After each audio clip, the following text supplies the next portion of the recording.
Assalamualaikum anak-anak. Kali ini kita akan belajar tema 1 organ gerak hewan dan manusia, subtema ketiga lingkungan manfaatnya, pembelajaran ketiga. Sebelum pembelajaran dimulai, alangkah baiknya kita berdoa terlebih dahulu ya. Kompetensi dasar kita hari ini ada pembelajaran PPKN, IPS, dan Bahasa Indonesia. Tujuan pembelajaran.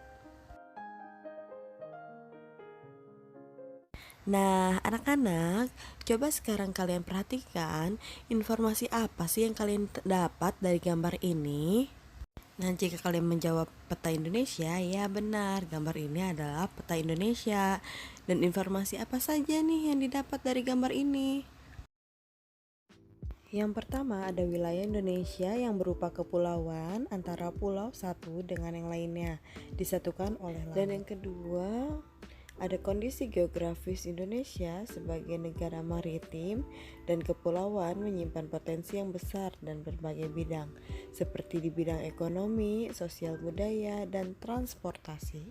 Selanjutnya, variasi dan karakteristik potensi tersebut terlihat dari lengkap dan beragamnya. Selanjutnya, pengaruh kondisi geografis Indonesia sebagai negara maritim, yaitu ada 2. Yang pertama ada ekonomi, dan selanjutnya ada sosial. Baiklah, mari kita bahas. Di bidang ekonomi, sumber daya alam laut ada hayati dan non-hayati.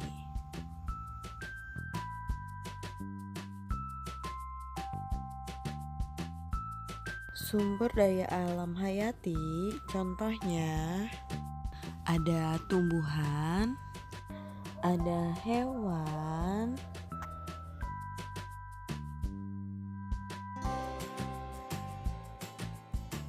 dan ada terumbu karang. Dan masih banyak contoh yang lain. Selanjutnya ada bidang ekonomi di non-hayati. Contohnya, yang pertama yaitu ada minyak bumi, selanjutnya ada air, dan ada batu bara. Dan masih banyak contoh yang lainnya. Boleh kalian cari juga ya. Selanjutnya, pengaruh kondisi geografis bangsa Indonesia sebagai negara maritim terhadap kehidupan ekonominya. Yang pertama, yaitu menambah devisa negara. Kedua, sebagai pusat perekonomian di antara 2 benua dan 2 samudra, yaitu perkembangan pariwisata di Indonesia lebih pesat. Yang keempat, yaitu sebagai jalur perdagangan internasional, yaitu sebagai destinasi pariwisata utama. Dan kelompok yang bisa merasakan langsung potensi kekayaan sumber daya kelautan ini adalah masyarakat yang berada di pesisir. Lalu di bidang sosial, Indonesia menjadi jalur perdagangan dunia. Mau tidak mau, banyak pedagang dari berbagai negara di seluruh belahan bumi ini akan melewati dan mampir ke Indonesia. Pedagang-pedagang dari berbagai negara tersebut tentunya memiliki latar belakang yang berbeda antara satu dengan yang lainnya. Di bidang sosial, dalam pengaruh kondisi geografis Indonesia sebagai negara maritim terhadap kehidupan sosialnya. Yang pertama, pakaian Indonesia semakin modern.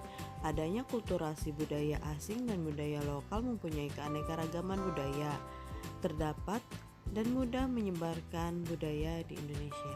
Berikut ini dampak positif dan negatif yang timbul sebagai akibat dari letak dan kondisi geografis Indonesia sebagai negara maritim dan kepulauan. Dampak positifnya yaitu dilalui jalur perdagangan dunia, kaya akan sumber daya alam laut, memiliki keberagaman budaya, memiliki potensi wisata bahari, keberagaman sumber daya manusia. Dan selanjutnya ada dampak negatifnya, yaitu tidak meratanya potensi alam, tidak meratanya pembangunan, sulitnya pengawasan wilayah, rawan terjadinya konflik kedaerahan, masuknya budaya asing yang tidak sesuai dengan budaya Indonesia. Itulah dampak positif dan negatif yang timbul sebagai akibat dari letak dan kondisi geografis Indonesia sebagai negara maritim dan kepulauan. Berikut ini ada bacaan tentang kejayaan bahari di masa lalu. Kalian baca dengan seksama ya. Selanjutnya kita akan menuliskan ide pokok dari masing-masing paragraf. Kita baca bersama-sama.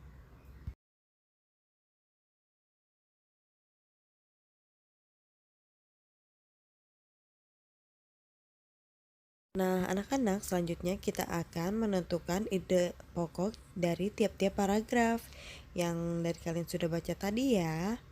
Paragraf pertama, kejayaan bahari bangsa Indonesia telah ada sejak sebelum kemerdekaan. Paragraf kedua, penemuan situs prasejarah menggambarkan bahwa nenek moyang bangsa Indonesia merupakan bangsa pelaut. Paragraf ketiga, Kerajaan Sriwijaya memiliki armada laut yang besar dan kuat. Paragraf keempat, Kerajaan Mataram kuno di Jawa Tengah mampu membangun Candi Borobudur. Paragraf kelima, Kerajaan Singosari di bawah kepemimpinan Raja Kertanegara memiliki armada kapal dagang yang mampu mengadakan hubungan dagang lintas laut. Dan yang keenam, Raden Wijaya mendirikan kerajaan Majapahit kemudian berkembang menjadi kerajaan maritim yang besar. Selanjutnya kalian lanjutkan. Selanjutnya perilaku-perilaku yang mencerminkan sila-sila Pancasila. Yang pertama ada pemilihan ketua kelas, yaitu mencerminkan sila keadilan sosial bagi seluruh rakyat Indonesia, persatuan Indonesia, kerakyatan yang dipimpin oleh hikmat kebijaksanaan dalam permusyawaratan perwakilan, kemanusiaan yang adil dan beradab.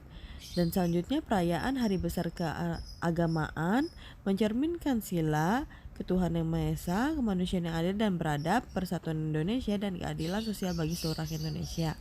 Selanjutnya ada gotong royong mencerminkan sila kemanusiaan yang adil dan beradab, persatuan Indonesia, keadilan sosial bagi seluruh rakyat Indonesia. Selanjutnya ada musyawarah mufakat mencerminkan sila kerakyatan yang dipimpin oleh hikmat kebijaksanaan dalam permusyawaratan perwakilan, persatuan Indonesia, kemanusiaan yang adil dan beradab.